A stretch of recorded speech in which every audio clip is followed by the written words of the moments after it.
नमस्कार दोस्तों, हमारे इस नए YouTube चैनल पे आप सभी का स्वागत है। हम आज आप सभी को एक वनडे एग्ज़ाम जो बहुत ही माना जाना एग्ज़ाम है, CPU-SI, जो एक सब इंस्पेक्टर के तौर पे रहते हैं। आज हम उसके बारे में कुछ आपको डिटेल बताएंगे, जो कि हमारा पहला ही स्टार्टिंग टॉपिक रहेगा CPU-SI का। जो उसके बारे में सारी जानकारी आपको बताई जाएगी कि फॉर्म कब आता है, कब उसे भरा जाता है, उसकी एज लिमिट है कि क्या है, क्वालिफिकेशन क्या है, उसका एग्ज़ाम कब होगा, उसमें कौन कौन सी परीक्षाएं होती हैं, उसका PET कैसे होता है और उसमें मेडिकल टेस्ट कब होता है। आप सभी को ये जानकारी बताई जाएगी। आइए चलते हैं, पहले अपना टॉपिक हम लिखते हैं कि हमारा टॉपिक है क्या। CPU-SI,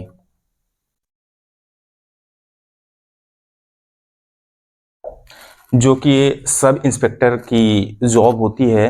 जो इसका फुल फॉर्म जो होता है कि CPU-SI का सेंट्रल पुलिस ऑर्गेनाइजेशन होता है। CPU-SI का full form central police organisation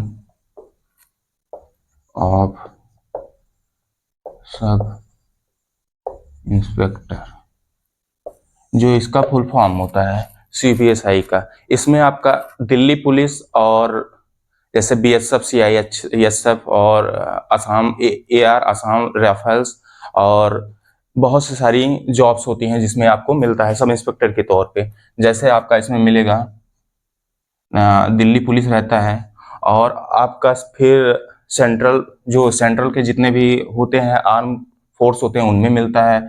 जैसे आपका हो गया BSF हो गया, CISF हो गया, और फिर असम राइफल्स हो गया, फिर ITBP हो गया, फिर आपका हो गया ITBP हो गया, CRPF हो गया।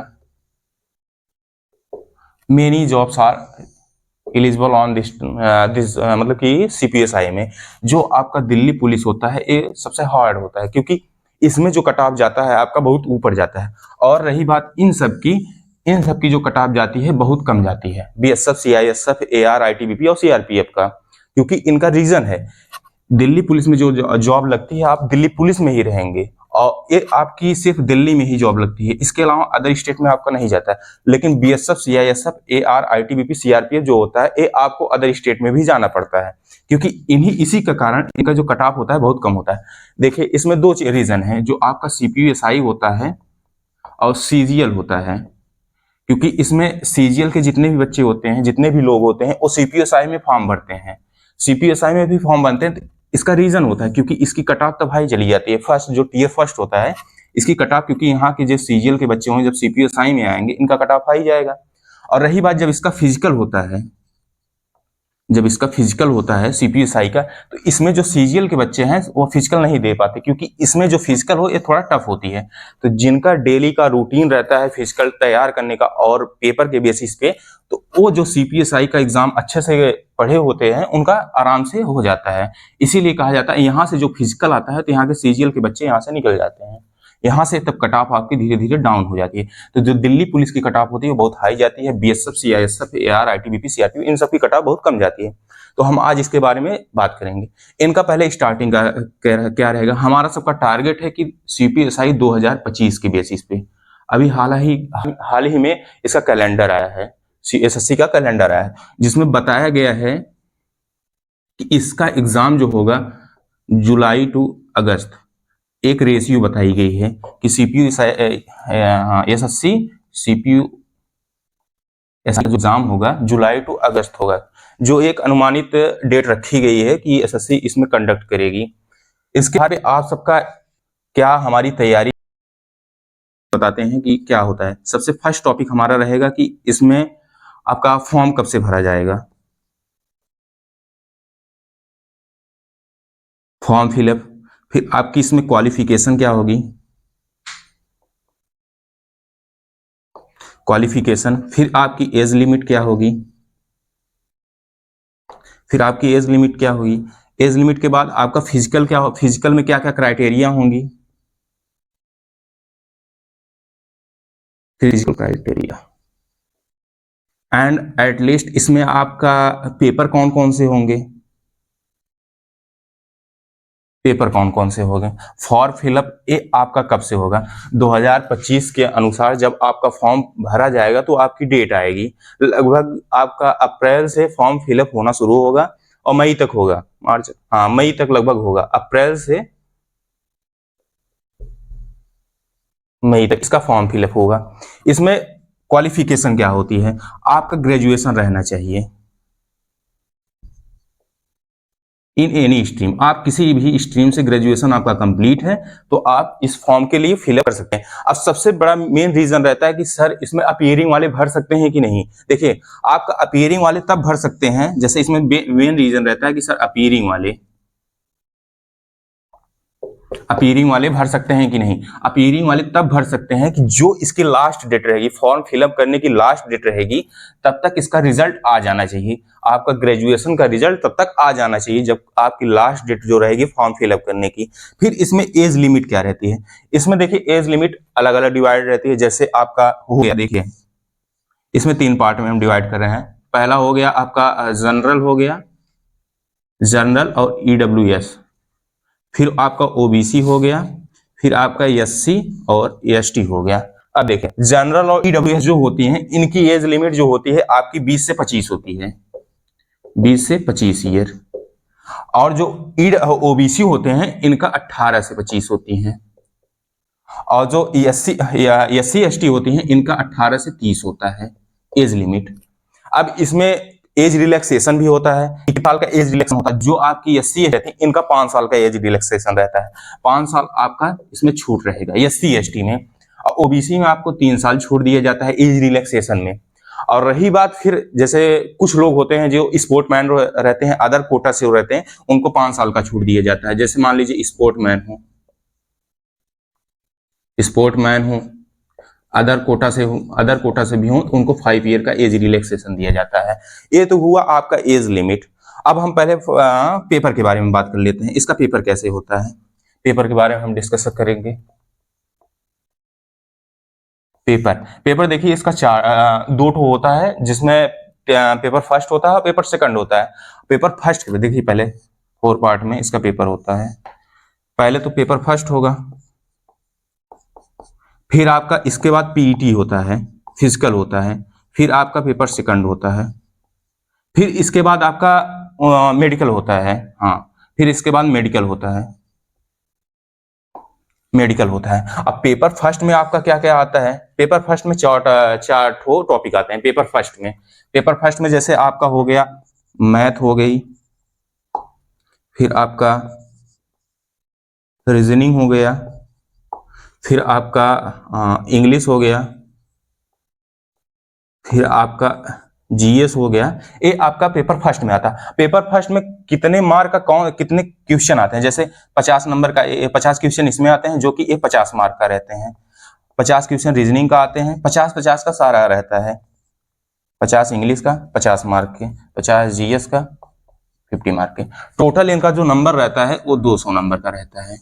200 क्वेश्चन रहेंगे, 200 नंबर का रहेगा। और इसमें टाइम जो रहता है वो 2 घंटे का रहता है, 2 आवर्स। इसमें टाइम जो रहता है आपका 2 घंटे का रहता है। जब जो ये पेपर क्वालिफाई कर लेता है, जब आपका पेपर फर्स्ट कोई क्वालिफाई कर लेगा, उसके बाद पीईटी होता है, फिजिकल एलिमिनरी टेस्ट होता है। फिजिकल होने के फिजिकल की क्राइटेरिया क्या है? जैसे देखिए फिजिकल की क्राइटेरिया मेल के लिए, इसमें पहले आपका फिजिकल जब होगा तो उसमें 100 मीटर की रेस होती है।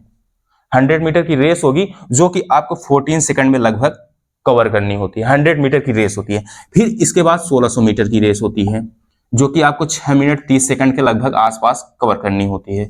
1600 मीटर की रेस होती है जो कि आपको 6 मिनट 30 सेकंड के आसपास होती है, जो कवर करनी होती है। फिर इसमें लॉन्ग जंप होती है, हाई जंप होती है एंड इटसेट्रास। ये तो होगा मेल के लिए। अब फीमेल के लिए देखिए, female candidate,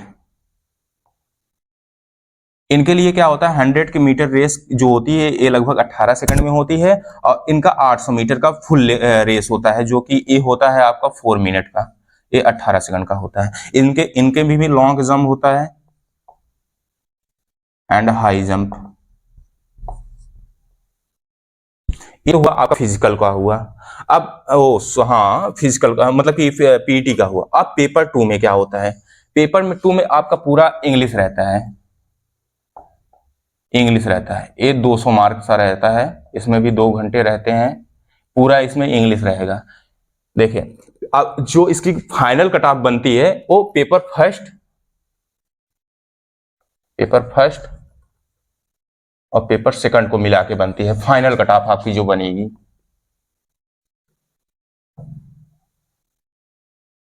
final cut off. और तब आप पूछेंगे कि पीईटी और मेडिकल का क्या होता है। पीईटी आपका क्वालिफिकेशन होता है, इसमें क्वालिफाई आप होना चाहिए, और मेडिकल में भी आप क्वालिफाई होना चाहिए। और जो फाइनल कट ऑफ बनेगी आपकी पेपर फर्स्ट और पेपर सेकंड के आधार पर। पेपर फर्स्ट मैंने आपको बता दिया, इसमें मैथ रहती है, इंग्लिश रहती है, रीजनिंग रहती है और जीएस रहती है। पेपर सेकंड में सिर्फ आपकी इंग्लिश रहेगी। तो इसका कट ऑफ जो बनता है वो फाइनल कट ऑफ वो पेपर फर्स्ट और पेपर सेकंड के आधार पर बनता है। तो आपका मेडिकल में क्या रहता है, आपका आई साइट चेक होता है मेडिकल में, और कुछ ऐसी चीजें हैं जो मेडिकल में चेक होती हैं। रही तो ये आपकी सीपीएसआई की मतलब पूरी डिटेल रहती है, जो इसमें क्वालिफाई करता है वो सब इंस्पेक्टर के तौर पे चुना जाता है। अब इसमें दिल्ली पुलिस में आपकी कट ऑफ दिल्ली पुलिस के लायक रहती है, तो दिल्ली पुलिस में आप सिलेक्टेड होते हैं। अगर बीएसएफ, सीआईएसएफ, एआर, आईटीबीपी और सीआरपीएफ के हिसाब से रहेगी तो आप उसके आधार पर चुने जाएंगे। इनका क्या रहता है कि एक ही स्टेट में रहेंगे, वो भी सेंट्रल में रहेंगे, कहाँ, दिल्ली में रहेंगे। और इनकी पोस्टिंग हमेशा चेंज होती रहती है, बीएसएफ, सीआईएसएफ, एआर, आईटीबीपी और सीआरपीएफ की। अब आप बात करेंगे कि मैथ का सिलेबस क्या होता है। मैथ के सिलेबस के बारे में हम पूरा डिटेल अगले, मैंने आप सभी को बताया सीपीएसआई के बारे में, उसका पूरा मेन कैसे होता है कैसे नहीं। और हम अब बात करेंगे कि मैथ का सिलेबस क्या होता है। मैथ के सिलेबस में आपका कौन कौन सा टॉपिक आता है। इसमें पहला रहता है आपका अरिथमेटिक रहता है, अरिथमेटिक में, और दूसरा आपका एडवांस रहता है।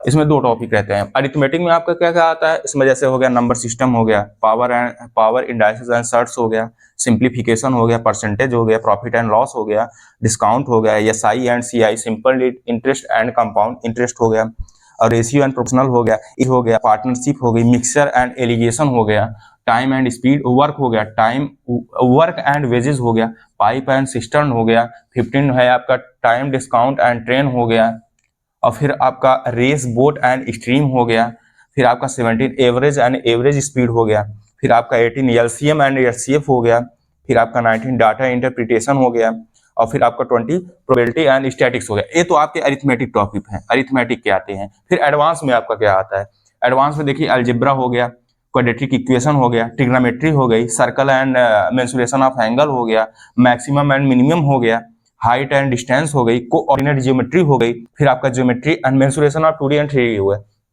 ये तो रहे आपके किसके, मैथ के पूरे सिलेबस रहे। अब पूछेंगे कि इतना पढ़ने के बाद किसमें किसमें हो सकता है। देखिए आप इतना पढ़ने के बाद आपका किसमें होगा, पहला तो बेसिक मेन क्या है हमारा सीपीएसआई, आपका इसमें इतना सिलेबस दिया हुआ है। फिर आपके एसएससी के कोई भी एग्जाम हो, एसएससी के चाहे सीजीएल हो, चाहे सीएचएसएल हो, फिर चाहे एमटीएस हो, और चाहे जीडी हो, और चाहे आपका रेलवे का हो, और चाहे वनडे एग्जाम में, चाहे जो हो, वनडे एग्जाम में कोई भी हो, आप इतना अगर मैथ का पढ़ लिए हैं तो इससे बाहर एक नंबर नहीं जाएगा। अगर मैथ में आप इतनी तैयारी कर लिए, इतने जितने दिए हुए टॉपिक हैं आप इनका कंप्लीट कर लिए, पूरा अच्छे से पढ़ लिए, और तो आपका सीपीएसआई, सीजीएल, एसएससी के जितने भी एग्जाम हैं और रेलवे के और वनडे एग्जाम जितने में, आपका सारा इसी के अंदर से आएगा। तो ये रहा मैथ के टॉपिक। और हमारे चैनल में बने रहने के लिए हमारा चैनल सब्सक्राइब कर लीजिए। हम आपको डेली सुबह रोज, पहले तो हम अरिथमेटिक से स्टार्ट करेंगे कि हमारा पहला टॉपिक कल रहेगा नंबर सिस्टम। हम डेली मतलब कि लेके चलेंगे कौन कौन सा टॉपिक हमें पढ़ाना है। पहला हमारा नंबर सिस्टम रहेगा।